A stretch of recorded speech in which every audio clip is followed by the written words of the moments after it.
Hey everyone, I hope you can all hear me okay. Um, Thank you very much for joining us for this special live podcast review. And my guest this evening is ExJW Activist Jill Owens. Hi Jill, how are you doing? I think your mic is muted. There we go. Hi, everybody. Hi, Riley. Hi, how are you? I'm good, thanks. How are you? Yeah, great, great. Enjoying the nice little heat wave we've got going on at the moment. hmm It's been lovely, hasn't it? I'm in the garden Yeah, because the house is full of noisy kids and it's just nice out here. great. Okay, so thanks very much for joining me to speak about this podcast. I'm really, really excited about it. I've been listening to it since it started, and it's absolutely fantastic. So, first of all, just want to, for anyone who's not familiar with the podcast, it's called Bethel, and just along the screen, we're going to have some details of how you can access it. So, it's been produced by the Telegraph newspaper here in the UK, and it's basically an investigative investigation. It's an investigation into the Jehovah's Witness organization and how they deal with incidents of child sexual abuse. So, Jill, could you just tell us how you became involved in this project, please? So, around the time of the Independent Inquiry into Child Sexual Abuse, otherwise known as ICSA, which was around the 2019 sort of time, I became interested in getting the database. So, for people who don't know, when Jehovah's Witnesses have a case of child abuse reported to them, the elders record that, they send it to Bethel, and they sometimes do little else with it. So there's this huge database of information on predators and potential perpetrators being held, and quite often, more often than not, it doesn't really go anywhere. So I was petitioning with some friends to get that database released and to get ICSA, the independent inquiry, to use the statutory powers that they had been given to obtain that database, and really just to hand it over to the police so that these people, these names that are on the database, can be investigated properly. ICSA failed to request that database, even though they had the power to do so, and that was quite upsetting. But as the report was due, I think it was early September last year, around the August time, I really wanted to try and do some comms with the report coming up. Didn't know which way it was going to go, but really just wanted press to be prepared for this report to come out and really just get as much noise as we possibly could around it. So I sent out emails to quite a lot of media, trying to attract their attention to the situation, set out the situation that ICSA hadn't requested the database, but that other inquiries around the world, like the ARC, they had discovered that there were quite a significant number of child abusers within the Jehovah's Witness organization, and that very, very few of those reported to the police. And over again in legal cases and in other sort of interviews and media, we find that because these haven't been reported, the person is able then to go on and abuse other children, or the abuse with the same child is able to go on for longer, or the person's been disfellowshipped from the congregation, but that doesn't stop them abusing somebody who's not a Jehovah's Witness child. So all sorts of problems with holding that database and then not handing it over to the police. So really tried to go out to as much media as I possibly could. I wrote emails to loads, possibly hundreds. That might be an exaggeration, but I really did go through as much media as I could find in the UK. And then the only one that picked it up was the Telegraph, who emailed me back and said that they were interested in talking about it. And then we had a phone call and a good long chat about the situation. And the journalist took it really, really seriously. I think they'd actually known somebody that this had happened to. So the connection, I think, in their mind was already a little bit there. And then it just mushroomed. It just got enormous. So started connecting the journalist to other people. But by that time, people were connecting the journalist to other people. So this really was the ExJW community at its absolute strongest, at its absolute best, introducing the journalist to one person.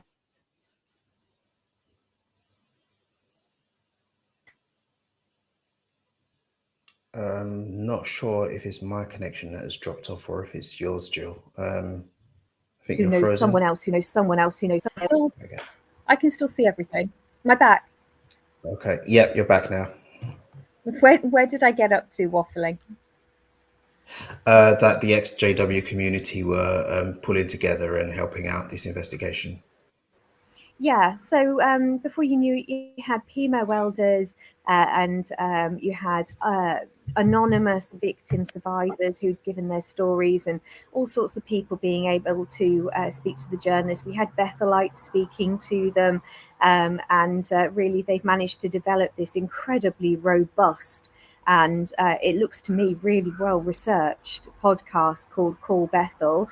But I think really the reason that I'm here to talk to you about it today, the reason that I would really like, the thing that I'd really like to get across to everybody who listens is just that if we want this kind of exposure and we want to be able to use this kind of exposure then to affect real life change, we need to support it as much as possible. So I'm really keen to get as many people as possible to listen to it. I'm sorry if it's triggering, I really am. It's very hard to listen to. I find it very hard. Most people know it takes me quite a while to listen to each episode because I find it quite anxiety inducing.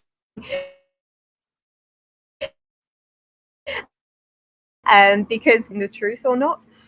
So I find that quite an anxiety inducing question to have them answering over 5 podcasts.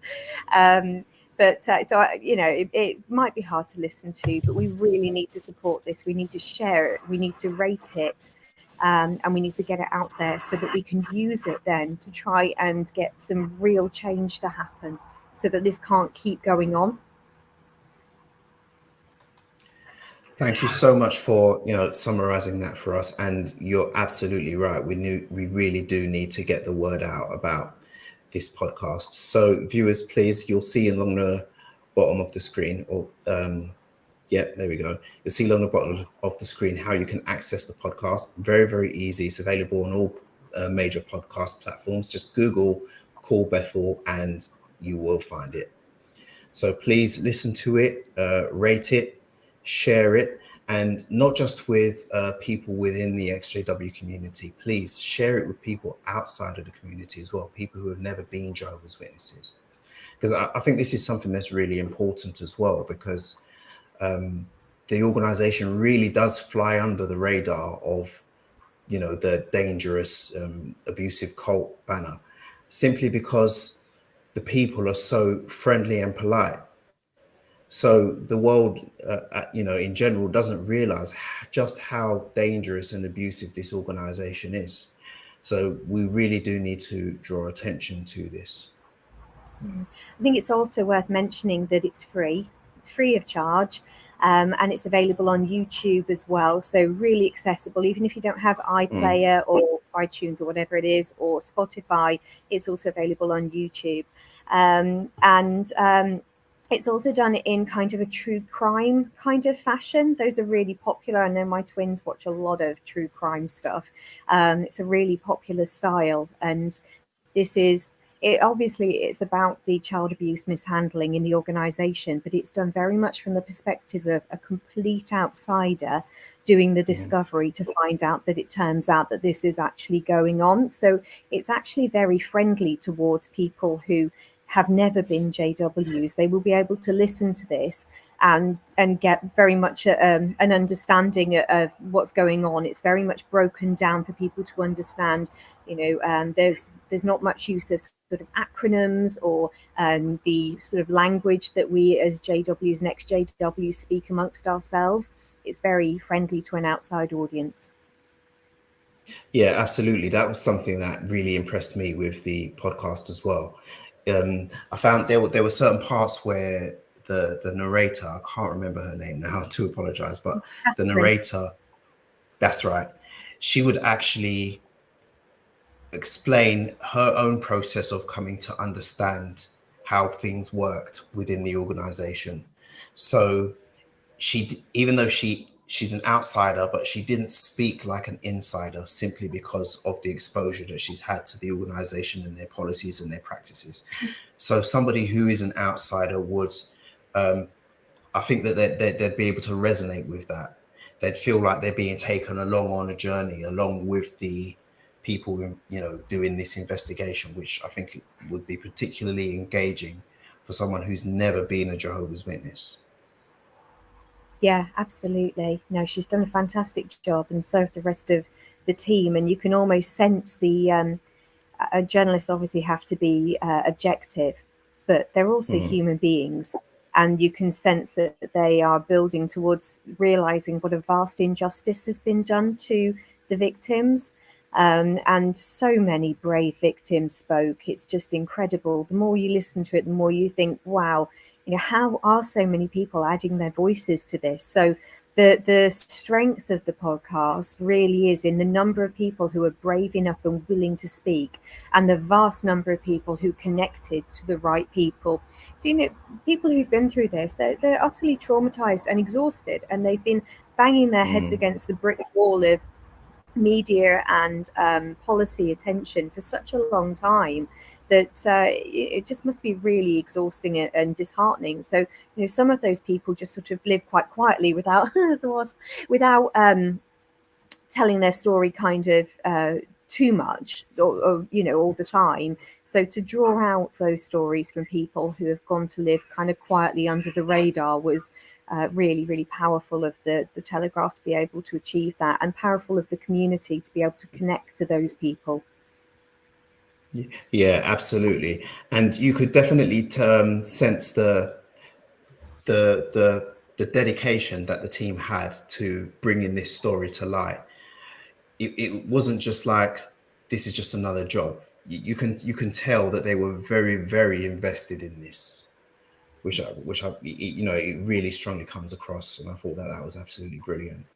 I can't quite remember, but do you remember how long this whole thing took, like from start to finish, from the tip off that they got from you right up until it went live? So I emailed in August last year, and the podcast came out in June this year. So Right, 9 months. right, right. Yeah, A and lot they of had to work. travel. Yeah, they even had to travel quite a bit as well. Yes, yeah. They speak to people in the US. They speak to Yeah, Zolkin, who, for anybody who doesn't know, he was the one who was actually able to get a copy of the database from the US. But unfortunately, I won't spoil and let you know what happens there. You have to listen to the podcast to find out what happens there. But all along, you get this theme of the organization being incredibly difficult to work with, utterly yeah, incalcitrant, and you've got sort of police officers and lawyers and people with no connection at all and no reason to feel strongly about the organization whatsoever coming forward and sort of saying, wow, these were the hardest people to deal with that we have ever come across. And you're left very much with the feeling, without being too kind of tinfoil hat wearing, why are they so precious about this database? It's one thing to say it's their process and that they don't want to hand it over because of like confessional confidentiality. But a lot of those cases came forward from the victim. So that confessional confidentiality doesn't apply because it was the victim who came forward, not the perpetrator. And just the way that they fight tooth and nail to keep hold of the names on this database, it's very suspicious. It's very strange behavior, yeah, very unusual behavior. And from what people say on the podcast, it's like, this is actually the worst organization for it. Others are more helpful. yeah, absolutely. I mean, sorry to revert back to my JW brain, but a scripture that springs to mind is the one about, if someone presses you into service for 1 mile, go, two. I think that's the word, and I can't remember, but they don't do that at all. No. Not only do they not cooperate, they're obstructive, Absolutely. completely And obstructive. these are children's lives we're talking about. Some of these people have taken their lives over what's happened to them. These are people who are living with the scars of what's happened to them to this day.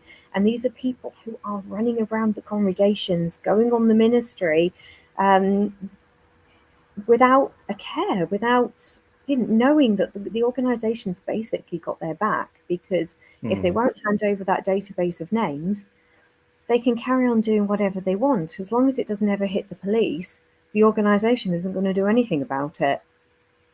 Yeah, absolutely. I mean, only since leaving the organization have I come to realize just how much money matters to this organization. I mean, before I woke up, I thought that when it came to their finances, everything was all transparent and above board, you know. But now, in hindsight, I know better. I know how important money is to them. But as Mm, important as money is, they were still willing to pay daily fines in the thousands of dollars to mhm. keep this database out of the hands of the authorities. And just to disregard court orders left, right, and centre, Yeah. keep hold of this database. So I'm excited to see what the rest of the podcast has to say. We've got podcast 4 and 5 to come. So we're only on 3 at the moment, and really building a strong picture of exactly what's happening. And we haven't got down to why it's happening, but we've gotten down to far too many stories saying that it's definitely the case. And we've got completely detached, sort of no vendetta against the organisation, no reason to say anything negative about it. Police officers and lawyers and people saying that this is absolutely the case, what's happening. So it's really exciting to see how it's going to develop. And I'm just really hoping that by number 5, I get those words. Jill was not lying. Jill was telling the truth. Yeah. Is this all I'm looking forward to hearing that too. Yeah. So, how many episodes will there be in total? I understand that there are 5. I think there are 5 that there are going to Right. be. But maybe if something massive is uncovered, who knows? Right. Okay. So we've got 2 more left. And Mhm. what day of the week does each episode come out? Pretty sure it's a Monday. Monday. But you can Oh, you so can we're watch. due one tomorrow. I think so. It takes me that long to listen to them. I listened to it this afternoon because I'm just so um, overwhelmed with anxiety about the whole thing. But yeah, I think it's due out again tomorrow. You can check. Twitter's a great place to keep an eye out for it. To be honest, people start sharing it the second it comes out. Great. Great. And viewers, And please also, check the. Sorry. Go on, Joe. I bet you're going to say the same thing as me. If you just check the Telegraph, just call Bethel, the Telegraph. I think it's Telegraph/call Bethel on the internet, and you'll just get notified when they come out. Absolutely. I was actually going to say that the links to the podcast and various platforms are in the description of this video. So it's available on Amazon Music, Spotify, Google Podcasts, Apple, anywhere where you listen to your podcast, it will be there. So please check the description. Failing that, just Google Call Bethel. It's the first result that comes up. Yeah. It's so important that we encourage media to do this, though, because if nobody listens to it, if nobody rates it, and if there's no interest, then they're not going to be able to pitch it to their editors. It doesn't matter how much the journalists want to do the story, it doesn't matter how much they care, and you can tell these guys really care. But nobody's going to be able to pitch it to a massive media corporation if they're not getting the interest. So it's so vital that we support it. And through that evidence gathering, the Telegraph they're doing our job for us to some extent. So if we want to go with a package to MPs and to politicians around the world, we need this kind of investigation so that we can say, look at all this that's been uncovered. And I don't have the ability to uncover that kind of stuff, but a huge national paper like the Telegraph do. Absolutely. You made a really, really important point. As much as the journalists do care about this, if it's not going to benefit the company they work for, then something like this is unlikely to happen again. So yeah, we really do need to get behind it. Yeah, that'd be so good. And just get all that discussion going on and just then really try and translate it into stopping this happening anymore.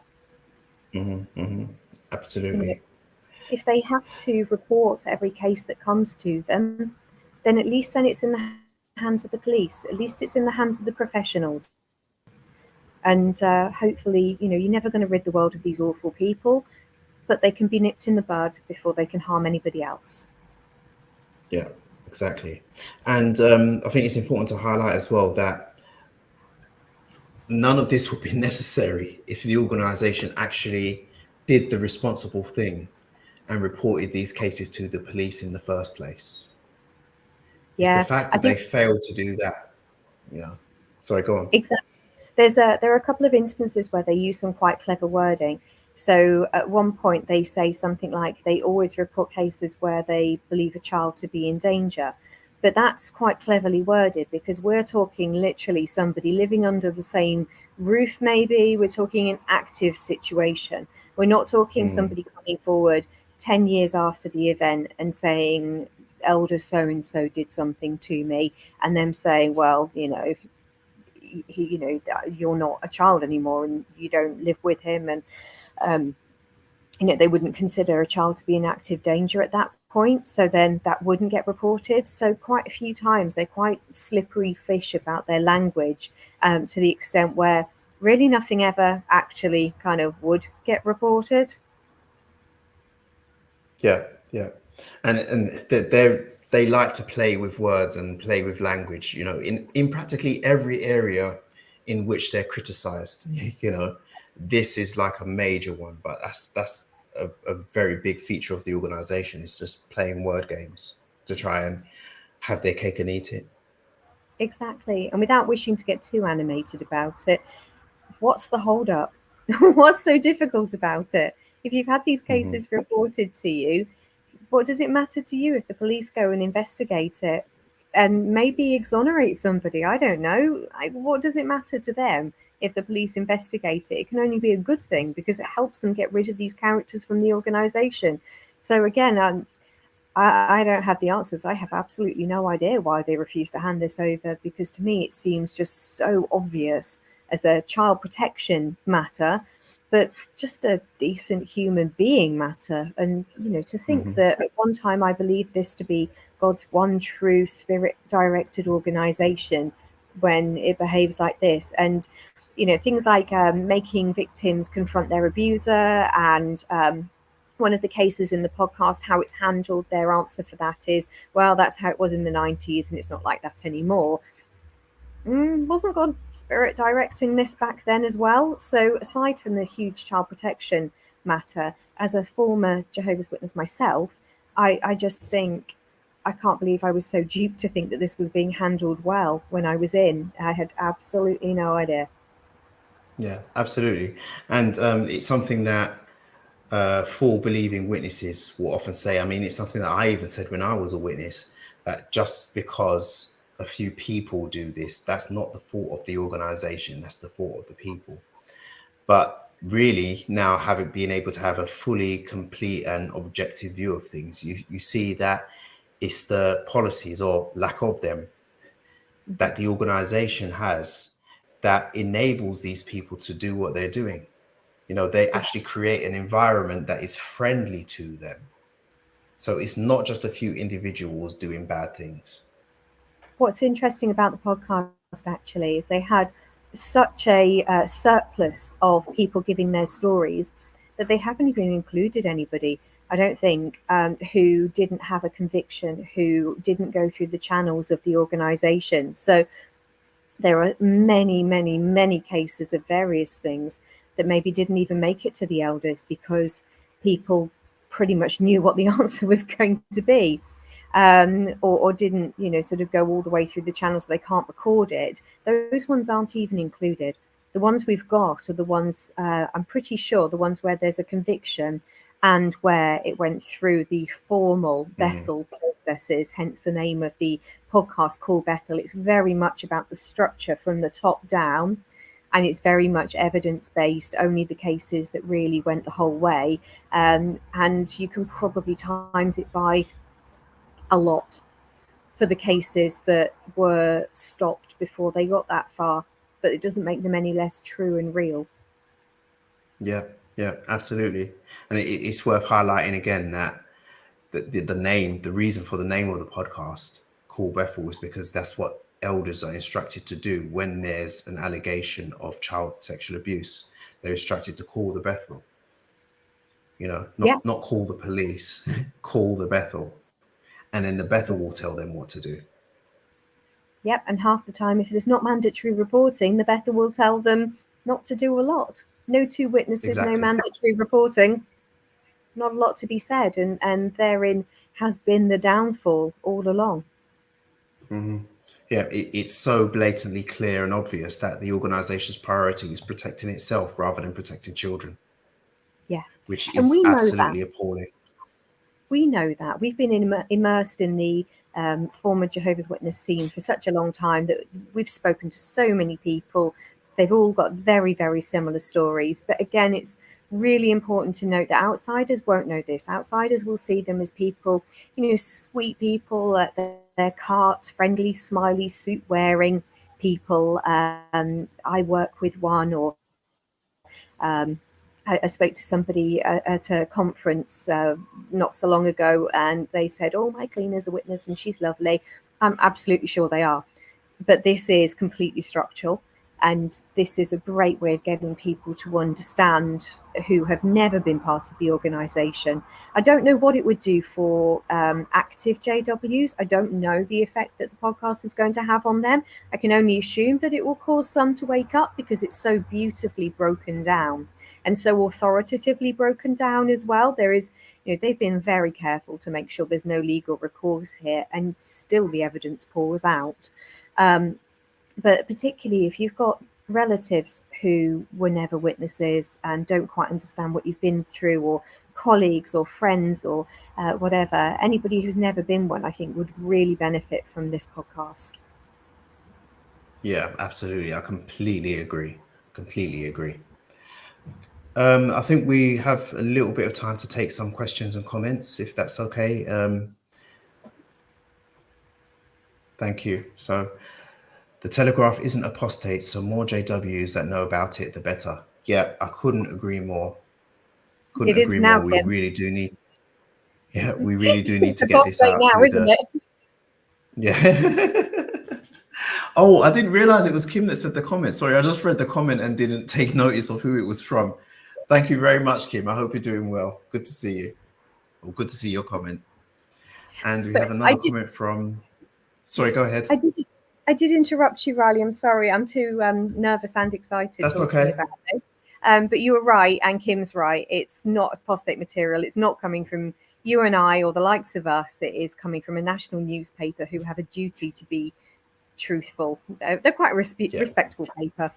I drew myself back in there because not all papers are respectable and honest, but I think the Telegraph usually do have a duty to be so. Yes, they do have a good reputation in the media in the UK, unlike some others that I'll mention.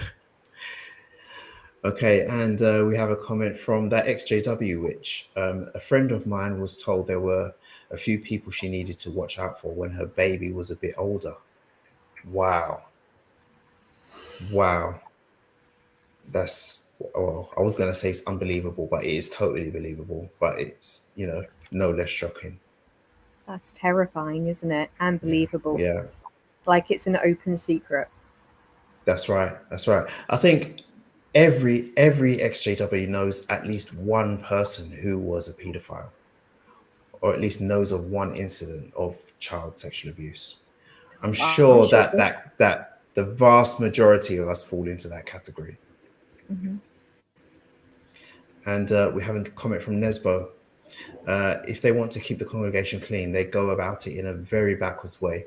Report and leave it to those who are trained to deal with accused abusers and victims. Yeah, absolutely right. I mean, yeah, it's a complete reversal of priorities. Their idea of keeping the congregation clean is restricting the activities of consenting adults. But when it comes to non-consenting children, you know, they're completely the opposite. Well, and then they've got the audacity on one of their forms to have a tick box for whether the minor was a willing participant. That absolutely blew my mind when I saw that. How can a child be a willing participant? And It's Nesbo, of course, is the person who co-drafted the petition with me, and also the email. We drafted that together with a couple of others. So, hi Nesbo, and thank you. And you definitely know your stuff. Thank you so much, Nesbo, for your contribution. That's absolutely excellent. Thank you. And Will McAllister says, Kim Silvio, everything it appears is viewed with great suspicion in the book.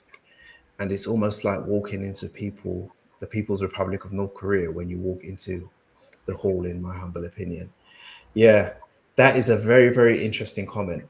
It's very interesting because I I say recently, but it's probably within the last 12 months or so, have noticed how similar JW literature is to North Korean propaganda. If you look at the images and the pictures and the like illustrations from the books, if you look at them side by side, they look like they were done by the same artist. It's Yeah, absolutely crazy. kept in the dark. Yeah, it just goes to show that, I mean, North Korea, I would call a political cult, whereas the witnesses are a religious cult. But it just goes to show that they all use similar tactics. But they can't forever. This is the thing. So last weekend, the Sunday Times ran a massive piece in the magazine on a fantastic author who is part of the community, Ali Miller, whose book's coming out soon. And it was a huge piece. And I remember from when I was in that my former in-laws read the Sunday Times every weekend without fail, or they at least bought it. I don't know if they read it, but they can't. The more we can get this press attention, they can't hide from it forever, and the people around them won't be able to hide from it either.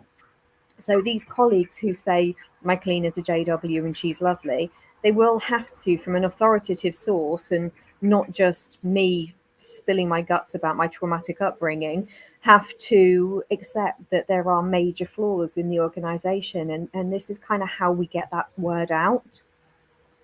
Absolutely. I mean, it's funny you should mention that because a good friend of mine who I hadn't spoken to in a while, we keep missing each other's phone calls and leaving each other voicemails. But last weekend, actually last week Sunday, she called me and she said she just bought the newspaper and seen that article, and then remembered that she owed me a telephone call and called me straight away.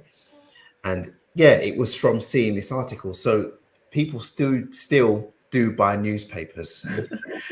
you know, you hear often that print media is dying and it's on its way out, but a lot of people still do buy newspapers. So the word is getting out there. Yeah, and people don't wake up until they're ready. So I wouldn't even hang all your hopes on using that kind of thing to wake up your relatives, as painful as it is to have them under. And my mother's still under, and I would love her to wake up. But what this can do is stop more people joining.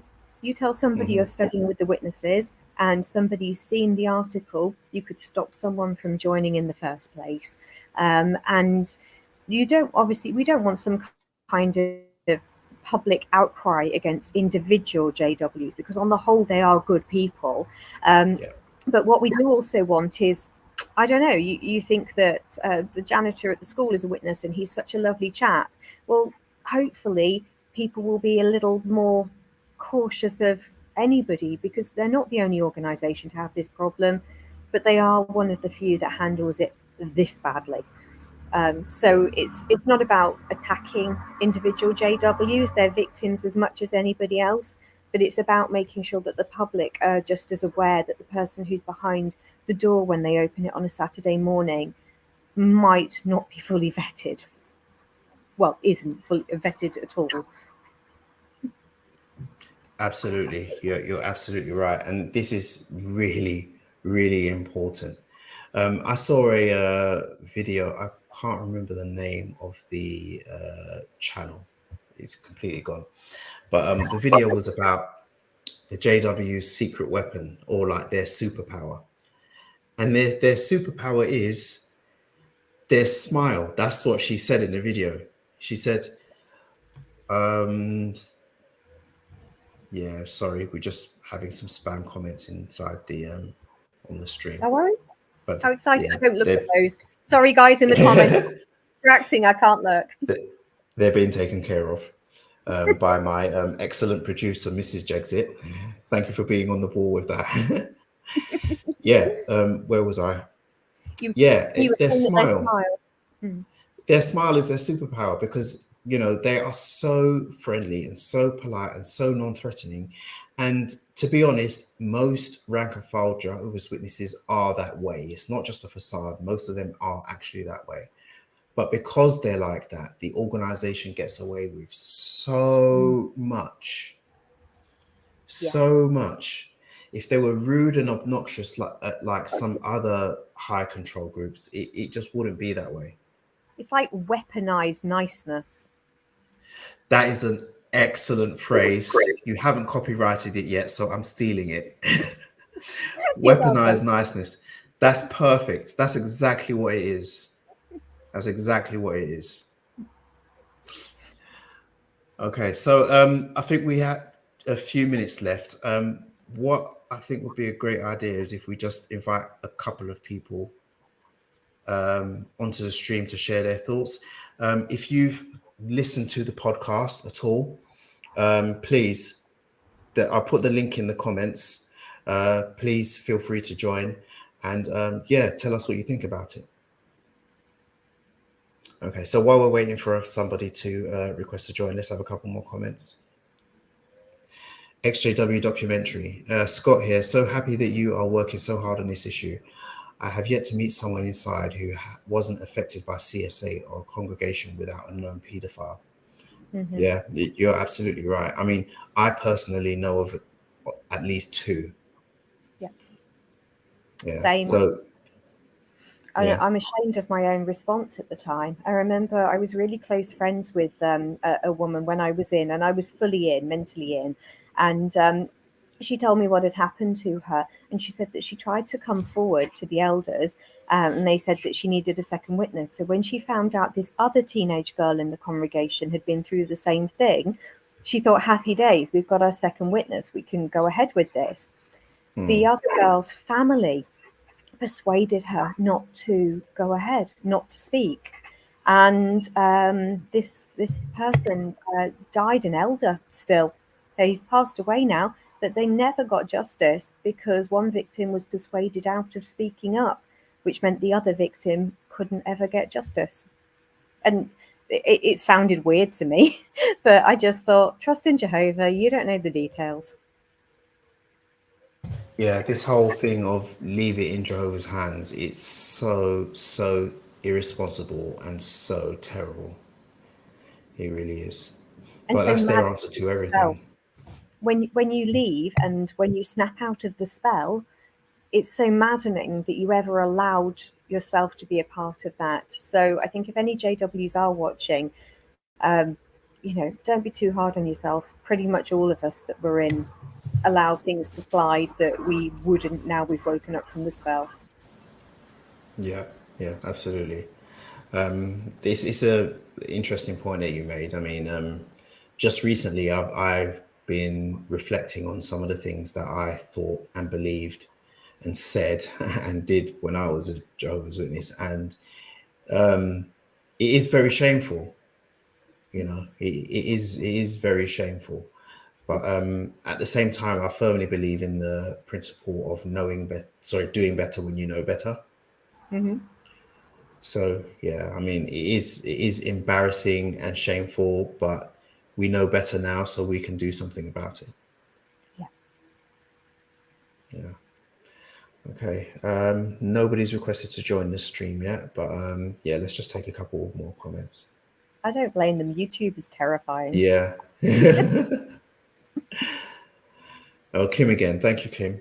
I have heard of examples of people posting copies of the Telegraph articles to loved ones and in the letterboxes of JW friends. I thought that was a great idea.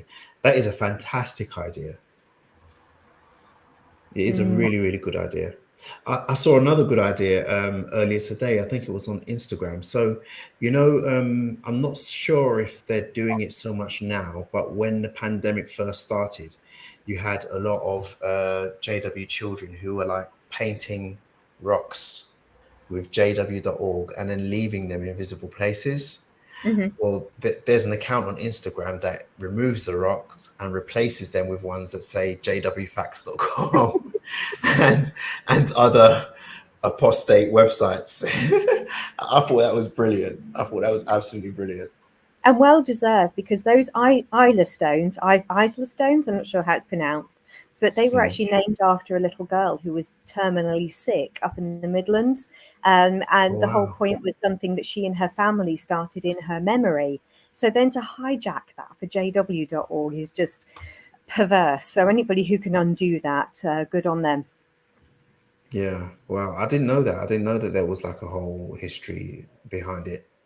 Yeah, actually, my one of my daughters went to school with that little girl. I think it's probably the only reason I know. Oh, wow. So it's a recent thing. Mm, yeah, very recent. They're called Isla Stones, and it was started in her memory. So to pervert that by advertising your corporation is really naughty. Oh, goodness me. That's terrible. Okay, so we have somebody in the green room who would like to join the stream, and I'm very pleased to say that it is Kim Silvio. So let's add her to the stream. Hi, Kim. Good How are you doing? morning. Very well, thank Hear you. How are you? Hey, Great, Jenny. thank you. Thank you so much for joining us. That's okay. William insisted because he wanted to hear my dog snoring. So, Okay, so what are your thoughts about the podcast?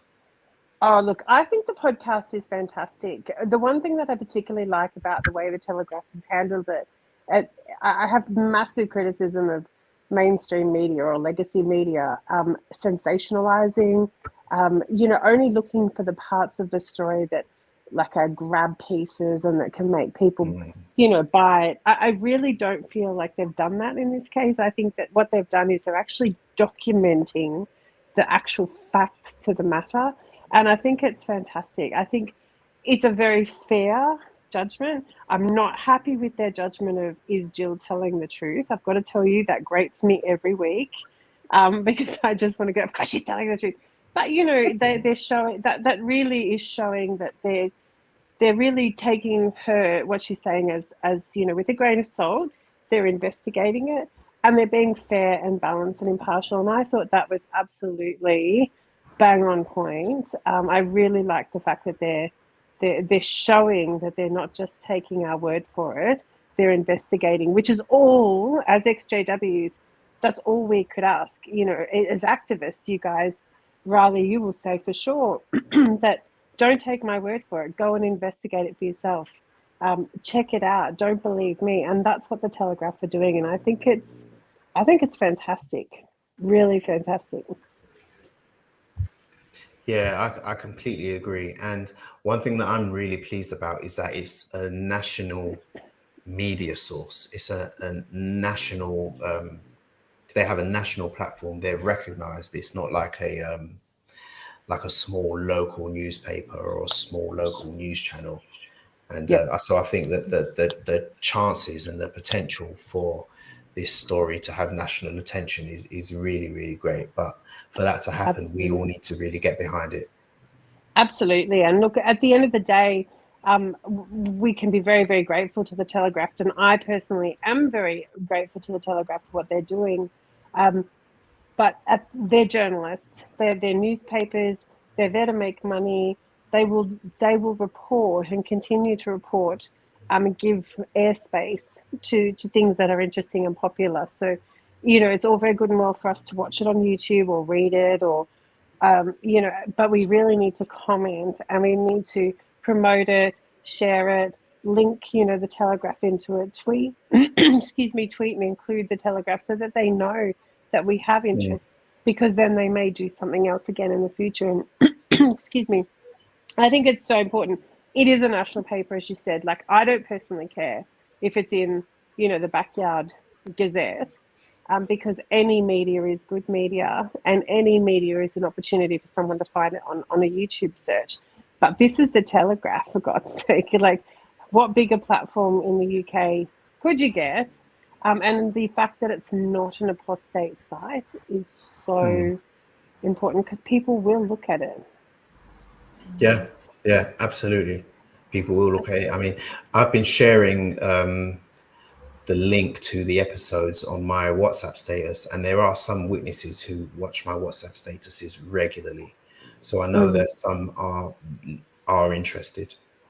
Absolutely. Make an important point about it being a national paper as well, and the standard of journalism involved in it, because we see quite often, don't we, these really frustrating fluff pieces. So they're going back on the doors, or it's the local convention, and clearly the organisation has delivered, particularly to local papers.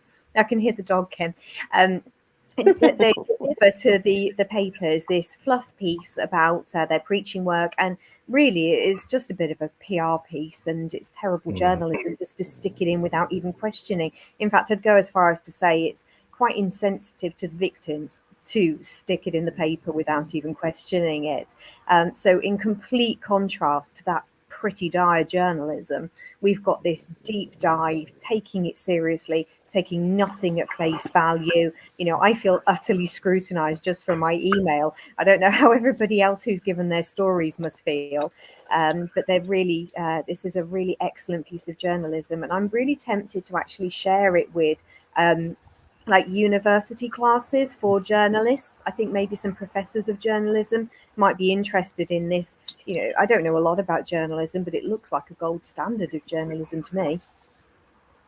That's actually a great idea, Jill. I really think that, because again, even if they don't take it up, it's just still another opportunity of getting the message out there. I think it's, that's a fabulous idea. I think it is I agree with you that it's not puff. It's not a puff piece. It's actually talking about the real issues, and it's not just about CSA. I think that's really, really important to point out too. It's about the side effects of the organisation, policies, shunning, all the other stuff that comes with it. I think it's a really rounded piece of journalism. Absolutely. Yeah, wholeheartedly. I like the fact that they didn't shy away from highlighting the effect that those terrible experiences has had on the victims that were involved in the podcast. Yeah, they didn't shy away from that. So yeah, at the end of the day, this is about people. This is about human beings. It's Absolutely. not just about a legalistic organization and their failure to meet certain standards. They also actually, don't that's a really good point. I was Sorry, just going to say, they go into salacious detail, but Kim, I was going to say you already mentioned that in one of your videos a couple of weeks ago, how good that is. Yeah. I was glad you guys mentioned that, because I'd forgotten. I'm all about the context without the detail. We have enough information just to find out what happened, where the policy broke down, what was wrong with it.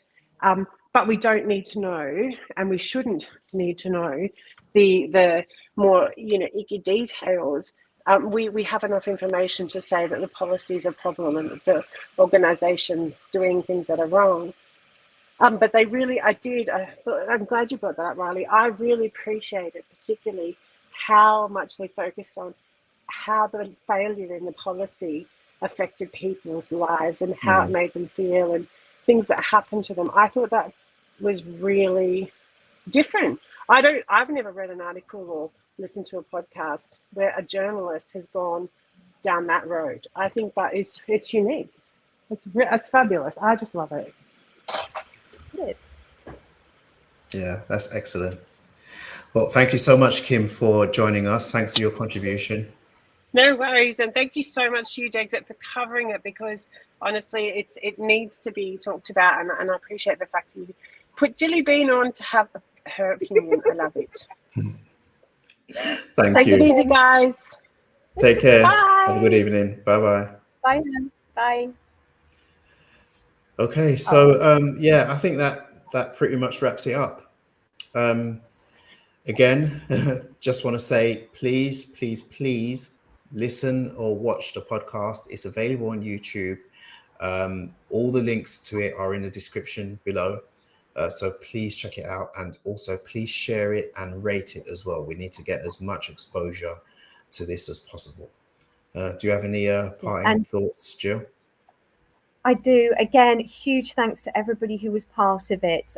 From me sending the email, after that, it was completely beyond my control, and people were sharing, connecting, giving stories all over the place. And just so proud of the community and every single person, every single elder who spoke about their part in this damaging policy, which must be really hard actually to talk about, being on that side of the fence. Every single victim who gave their story, and every single person who connected somebody to somebody. Thank you so much. Yeah, absolutely. And thank you, Jill, for kicking off this whole thing in the first place, with your efforts. It sounded like it was a really, really long, laborious task, but you did it anyway because this is important. So on behalf of the ExJW community, and in particular, the victims of this horrible, horrible disease that the organization has, thank you very much. Thanks, Riley. Good to see you. And you. All right, take care. And thank you, viewers, for watching. Please, if you haven't already done so, please click the like button on the video. It will help the YouTube algorithm to show it to as many people as possible. And if you haven't already done so, please subscribe to the channel with notifications so that you're notified whenever I post new content. Please proceed to the Jexit in an orderly fashion, and I'll see you in the next one.